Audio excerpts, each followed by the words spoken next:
హి ఓం నమ శివాయ్. ఓం నమ శివాయ్. ఓం శ్రీ భద్రకాళీ సమేత వీరభద్రస్వామిని నమో నమః. మాతృ పితృభ్యో నమః. ఆచార్య అతిథిభ్యో నమః. శ్రీమాత లలితా త్రిపుర సుందరయే నమో నమః.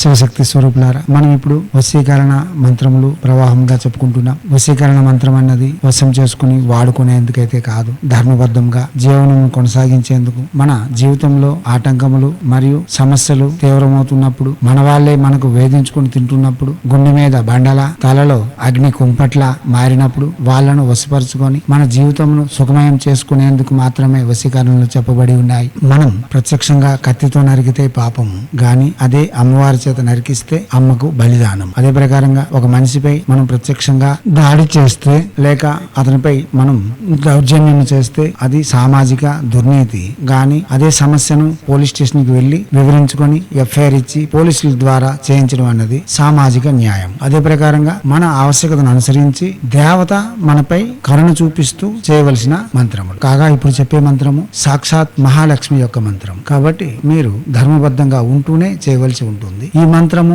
1,00,000 జపం పూర్తి చేయాలి. గురువారము శుక్లపక్ష దశమి, శుక్రవారము ప్రారంభించి జపం చేయాలి. 22 రోజుల్లోగా జపం పూర్తి చేసుకోవాలి. తామర పిక్కల దండ అనగా పుష్కరమాల అంటాం కదా, పుష్కరమాలతో జపం చేయాలి. జపం పూర్తి చేసుకున్న తర్వాత పురస్కార నిధులు చేసి ఇదే మంత్రము ఎవరి యొక్క గోత్రము నామము చెబుతూ 10,000 జపం చేస్తామో వారు ఎంతటి వాళ్ళైనా సరే మనకు వశమై ఉంటారు. దీనిలో ఎటువంటి సందేహం లేదని శాస్త్రవచనం. ఎర్రని వస్త్రములు ఉత్తర తూర్పు అభిముఖంగా కూర్చొని లక్ష్మీదేవిని యథాశక్తిగా పూజిస్తూ తీయని పదార్థములు ప్రసాదంగా నివేదన చేస్తూ ఈ మంత్ర జపం చేసుకోవాలి. దివ్యాత్మ స్వరూపులారా, అవగాహన పెంచుకునేందుకు ప్రసంగములను వినండి. అవగాహన పెంచుకొని జపములకు ఉపక్రమించండి. ఈ మంత్రము కూడా ప్రత్యక్షంగా జపం చేసుకునే మంత్రము ఓం శ్రీం క్లీం కమలే కమలవాసినే రమ రమ స్వాహ. మంత్రం మరోసారి ఓం శ్రీం క్లీం కమలే కమలవాసినే రమ రమ స్వాహ. మంత్రం మరోసారి ఓం శ్రీం క్లీం కమలే కమలవాసినే రమ రమ స్వాహ.